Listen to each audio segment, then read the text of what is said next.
Have you ever tried to import a database only to be stopped in your tracks by an error message?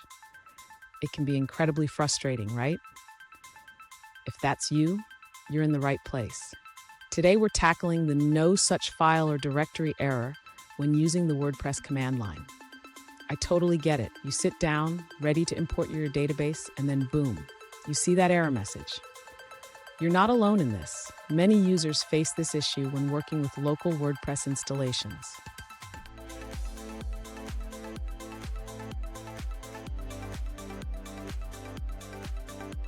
Let's dive into the specific question at hand. One user recently asked, "Why do I get the error message in no such file or directory after running wp-db import?"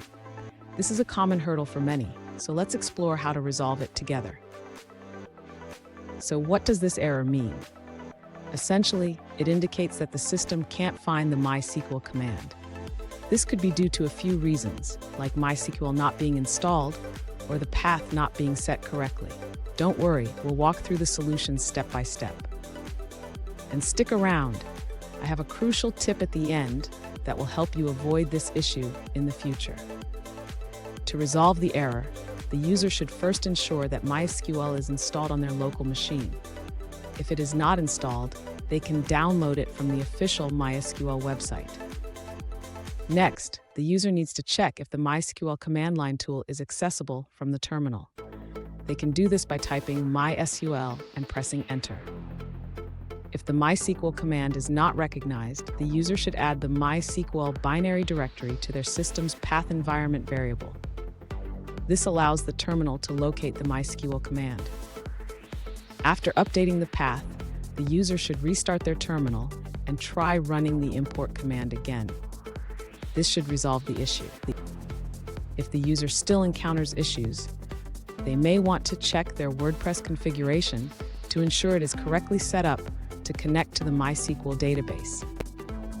Fun fact, the first version of MySQL was released in 1995, and it has come a long way since then. Just like technology, troubleshooting can evolve too. Now let's look at the answers provided by other users. An alternative solution comes from a user who suggests that if you're using desktop server with XAMPP, you need to add a specific command to your bash profile. This command updates your system's path to include the XAMPP binaries.